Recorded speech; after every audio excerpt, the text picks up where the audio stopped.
In these hard times, I would want to wish all creatives, not you, and all people with artistic personalities, that's also not you, all the best in whatever comes as new.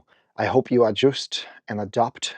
You will find the jobs that probably will not drain you enough, and you will still continue in what you're doing. But let's go back to the beginning. Tattoo industry is facing a crisis. As you probably have seen, a lot of people, a lot of tattooists are actually announced this many times on their profiles. But the first question is that something new or is it something that has been going? I do believe that this crisis happened to many people even before the pandemic happened. So as we can see, there is a few years later, since tattooing became an industry. First, we have to define the difference between what is the tattoo industry and what is the tattoo culture, because that is a two different subject to talk about. I've already predicted this some time ago. I don't tattoo for long, just 15 years, but I already knew that if industry is growing so fast, we're gonna face the consequences of it.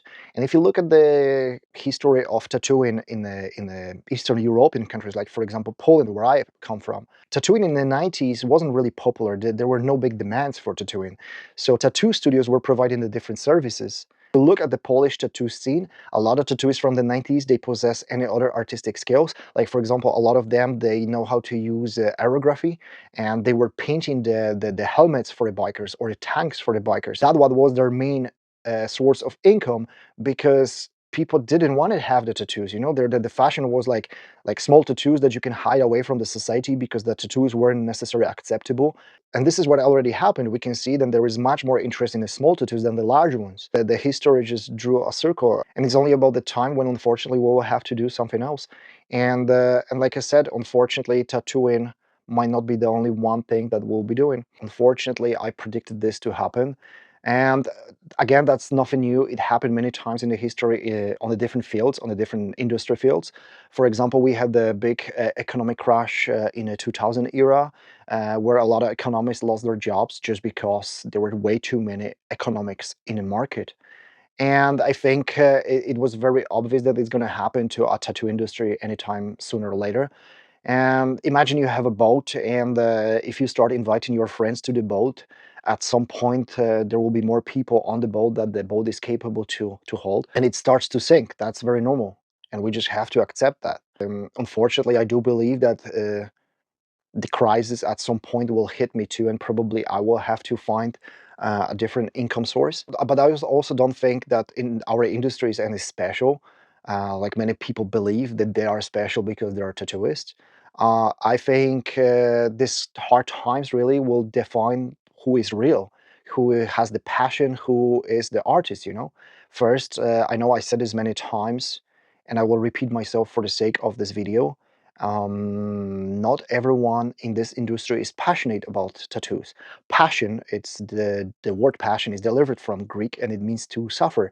And the question is, can you sacrifice your life enough to suffer? I don't think so, because most of the people after working hours, they just sit down comfortable and watch Netflix or any other like true crime podcast and whatever.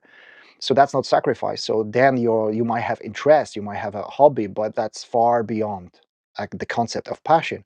Another thing is a lot of people in the industry call themselves artists. I don't think that's true also. And I think these hard times will actually verify who is the real artist. You know, I hear this many times, especially from realism workers who are trying to say something like, "Oh, only the best will survive."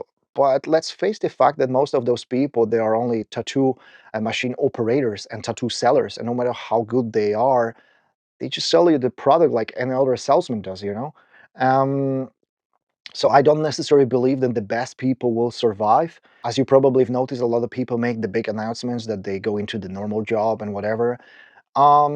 First thing is, what is the normal job? Because as far as I'm concerned, tattooing is a normal job too. We pay the taxes, we provide the service. There's no difference. It's just a normal job. There's also another group that did a silent escape. They didn't say anything to anyone, but they have a different source of income, and that's also nothing new. That has been going even from the 90s. So a lot of big guys in the industry, they unfortunately couldn't provide enough money to their own home income, and they had to find another jobs, but they weren't bragging for attention and they weren't telling about this to anyone. So I think all those things won't change, you know. And another very important thing about being an artist, being an artist, it's a psychological profile that most of the people don't even fit to. It's not what you do for your living. It's not your 8 hours of the job. It's actually what you do after working hours. It's who you are 24/7, you know? And I do believe that many people, even when they already did this silent escape from the tattoo industry, they will still focus on the creative aspects of their life after working hours, and that won't change anything. But that time also will verify who will drop out from any creative activities related to their working hours, and they won't be interested into doing anything. They will do like whatever they call a normal job. And but again, there is nothing new. It happened in the history in many different fields. There is, for example, in music industry, a lot of musicians, no matter how successful they were, they actually had to find another job because they had to pay bills, and that's absolutely normal. That's absolutely fine. But the normal job didn't stop them from making the creative things after working hours. That's simple. There is this guy called Philip Glass. I might be wrong with this one. He is a New York American composer, music composer, who after writing He's the Biggest Piece, he was still a plumber and a taxi driver in New York, and that's still okay. Nothing stopped him of doing what he wanted to do. The same paintings, there is this guy called Beksinski who probably everyone knows because he is a mainstream. Why he's a mainstream? Because he met a promoter, and promoter promote him enough to rank him on the mainstream level. We have to understand there is a lot more painters who weren't privileged to meet a promoter. Or, for example, even Beksinski at the very beginning of his career, and he started painting very late because in the middle of his 30s, he was still actually having another job. He was a designer designing the cars. So after 8 hours working in a car factory, he devoted his life to spend another 8 hours of painting. And now there's a question: are you capable for such a sacrifice, or you will be still like watching the true crimes because that's just easy? So I guess the hard times will definitely verify who is true, who is real, who deserve the recognition.